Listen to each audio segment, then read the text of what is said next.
স্বাধীনতা দিবস উদযাপন সামনে রেখে সন্ত্রাসী হামলার আশঙ্কায় রাজধানী সহ দেশের বিভিন্ন স্থানে নিরাপত্তা জোরদার করা হয়েছে। বিকেল থেকে রাজধানীর গুলশান ও বনানী এলাকায় সড়ক বন্ধ করে নিরাপত্তা চৌকি বসিয়ে তল্লাশি করতে দেখা যায় আইন শৃঙ্খলা রক্ষা বাহিনীকে।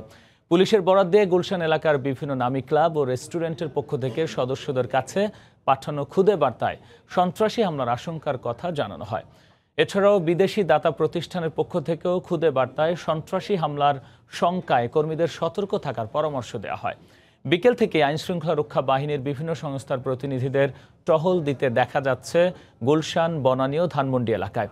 এসব এলাকার সরকারি, বেসরকারি ও বাণিজ্যিক স্থাপনার কর্মকর্তা কর্মচারীদের সরিয়ে নেওয়া হচ্ছে বলেও দাবি করছেন স্থানীয়রা।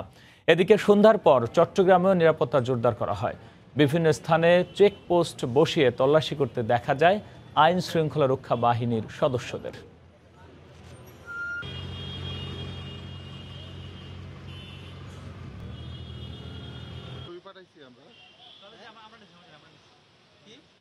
আমরা তো কিছুই বলতে পারছি না, বাট আমরা being a member of Gulshan club আমরা ইনফর্মড হয়েছে যে কোনো রেড অ্যালার্ট আছে। একটু আগে এইচআর থেকে জানলাম যে আমাদের রেড অ্যালার্ট জারি করেছে মেবি এখানে, সো চলে যেতে বলেছে। নিউজটা শেয়ার বললো এরকম একটা অ্যালার্ট আছে, red alert, so security concern, so এই জন্য আর কি সবাই যেন টাইম মতো বাসায় চলে যায়। আপনার কে বলছে আমাদের যে একটা জঙ্গি হামলার আশঙ্কা আছে। আজকে বিশেষভাবে এটা আমাদের চেকপোস্টটা সচরাচর প্রতিনিয়ত হয়, তারই ধারাবাহিকতায় আজকের এই চেকপোস্ট। এই মুহূর্তে রাজধানীর গুলশানে আছেন রিপোর্টার মাহমুদ রাকিব এবং চট্টগ্রামে নগরের জামাল খান মোড় এলাকায় আছেন রিপোর্টার কমল দে। আমরা সরাসরি চলে যাচ্ছি তাদের কাছে।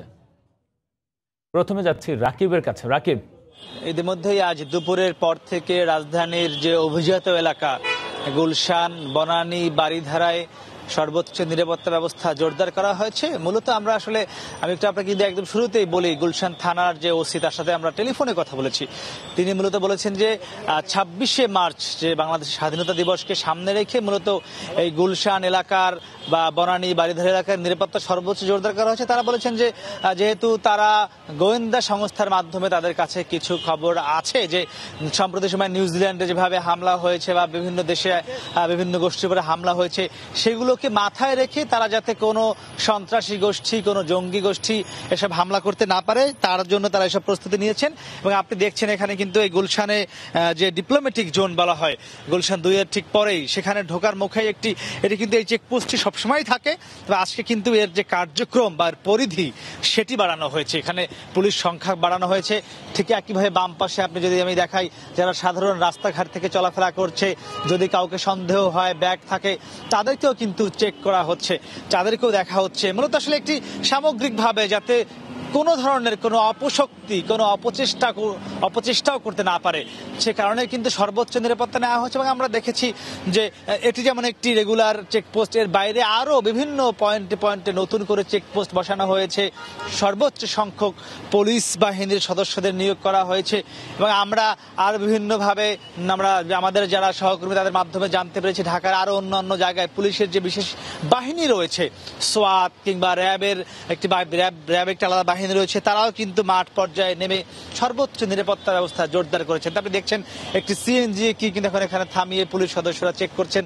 মূলত আপনি জানেন যে বিশ্বের বিভিন্ন দেশেই কিন্তু সাম্প্রতিক সময়ে বিভিন্ন জায়গায় হামলা হয়েছে, নিউজিল্যান্ডে, লন্ডনে। তো এই সবগুলো বিষয় মাথায় রেখে বাংলাদেশে যাতে এই ধরনের কোনো অপচেষ্টা না হতে পারে, তার জন্য কিন্তু এত বিপুল পরিমাণ একটি যে পদক্ষেপ নিরাপত্তার ক্ষেত্রে তা কিন্তু নেওয়া হয়েছে। এবং আমি আপনাকে বলে রাখি, এই গুলশান এলাকায় কিন্তু বিপুল সংখ্যক যারা বিদেশি রয়েছে, বিভিন্ন দেশের যারা বাংলাদেশে কাজ করতে আসেন, তারা কিন্তু মূলত এই এরিয়াগুলোতেই থাকে, গুলশান, বনানী, বারিধারা। তো তাদেরকেও সর্বোচ্চ নিরাপত্তার চাদরে রাখা হয়েছে। এবং আমরা কথা বলেছিলাম এই এলাকায় বিভিন্ন যে অভিজাত হোটেলগুলো রয়েছে, 5 স্টার, 3 স্টার, 4 স্টার, আমরা সেখানে গিয়ে কথা বলেছি। তারা বলেছেন তাদের হোটেলে যেসব অতিথি রয়েছে তাদেরকেও তাদেরকে সর্বোচ্চ তারা নিরাপত্তা দিচ্ছেন। এবং তারা বলছেন তাদের হোটেলে যারা রয়েছে তাদের কোনোভাবেই কোনো ধরনের হুমকির মধ্যে তারা পড়তে দিবেন না, সর্বোচ্চ নিরাপত্তার চাদরে তারাও তাদেরকে ঢেকে রেখেছেন। তো এক কথা যদি বলি, অনেক আশঙ্কা রয়েছে, থ্রেট রয়েছে, কিন্তু তার বিপরীতে কিন্তু সর্বোচ্চ নিরাপত্তা ব্যবস্থা গ্রহণ করা হয়েছে। তো এই ছিল আমার কাছে সবশেষ। রাব্বি। ধন্যবাদ রাকিব। রাজধানী ঢাকার মতো বন্দরনগরী চট্টগ্রামও কিন্তু অপ্রীতিকর ঘটনা এড়াতে নগরী গুরুত্বপূর্ণ মোড়গুলিতে তল্লাশি চালাচ্ছে পুলিশ। আমরা যতটুকু জানতে পেরেছি, ঠিক সন্ধ্যা 7:30টার দিকে পুলিশের ঊর্ধ্বতন কর্মকর্তারা একটি নির্দেশনা দিয়েছে থানাগুলোকে। তারা বলেছে নগরের যতগুলি গুরুত্বপূর্ণ মোড় রয়েছে প্রতিটি মোড়ে যেন পুলিশ অবস্থান নেয় এবং তারা যেন তল্লাশি করে সন্দেহভাজন ব্যক্তি, সন্দেহভাজন যানবাহন সবগুলিতে তল্লাশি করতে হবে। সেই অনুযায়ী আমরা দেখতে পাচ্ছি নগরের যত গুরুত্বপূর্ণ মোড় রয়েছে, বিশেষ করে Jamal Khan, tiger pass, GC মোড় হয়ে পুরো এলাকা, তত পুরো চট্টগ্রাম শহর যে 50টি গুরুত্বপূর্ণ মতো মোড় রয়েছে, প্রতিটি মোড়ে কিন্তু এভাবে সশস্ত্র অবস্থান নিচ্ছে পুলিশ সদস্যরা এবং তারা যানবাহন এবং সন্দেহভাজন ব্যক্তিদের দেহ তল্লাশি করছে।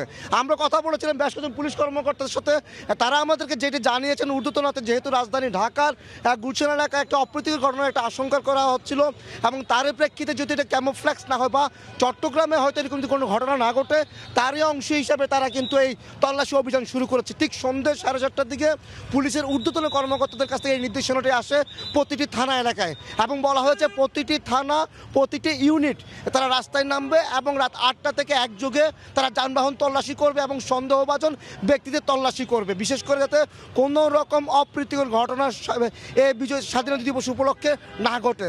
তো তারই অংশ হিসেবে কিন্তু আমরা দেখতে পাচ্ছি ঠিক নগরের জামাল খান, টাইগার পাস যতগুলো গুরুত্বপূর্ণ মোড় রয়েছে, প্রতিটি গুরুত্বপূর্ণ মোড়ে কিন্তু এরকম 15 থেকে 20 জন, কোথাও 30 জনের মতো পুলিশ সদস্য অবস্থান নিয়ে তারা সন্দেহভাজন ব্যক্তি এবং সন্দেহভাজন যানবাহন সবগুলি তারা তল্লাশি করছে। তবে এখন পর্যন্ত তেমন কিছু তারা অপ্রীতিকর ঘটনার কোনো খবর পায়নি এবং কাউকে তারা আটক করেনি, শুধুমাত্র দেহ তল্লাশির পর তাদেরকে ছেড়ে দেওয়া হচ্ছে।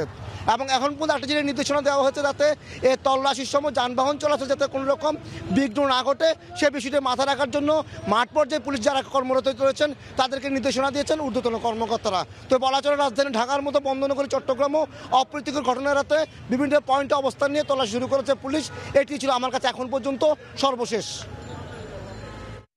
সন্ত্রাসী হামলার আশঙ্কায় সার্বিক নিরাপত্তা ব্যবস্থা নিয়ে জানাচ্ছিলেন চট্টগ্রাম থেকে রিপোর্টার কমল দে এবং এর আগে ঢাকার গুলশান থেকে যুক্ত হয়েছিলেন রিপোর্টার মাহমুদ রাকিব। এদিকে নিউজিল্যান্ডের ঘটনার পর বাংলাদেশে বাড়তি সতর্কতা হিসেবে রাজধানীতে নিরাপত্তা জোরদার করা হয়েছে বলে জানিয়েছেন গুলশান থানার ওসি। টেলিফোনে তিনি সময় সংবাদকে একথা বলেন। এক সপ্তাহ যাবত ওয়ার্ল্ডের বিভিন্ন কান্ট্রিতে ইনসিডেন্ট হচ্ছে, আর একদিন পরে আমাদের হলো স্বাধীনতা দিবস, যার জন্য আমরা নিরাপত্তাটা জোরদার করেছি যাতে কোনো ইনসিডেন্ট আমার এই এলাকায় না হয়। জঙ্গি হামলা আমার কাছে এই মুহূর্তে স্পেসিফিক থ্রেট নাই। জনপদের সময় আরও থাকছে।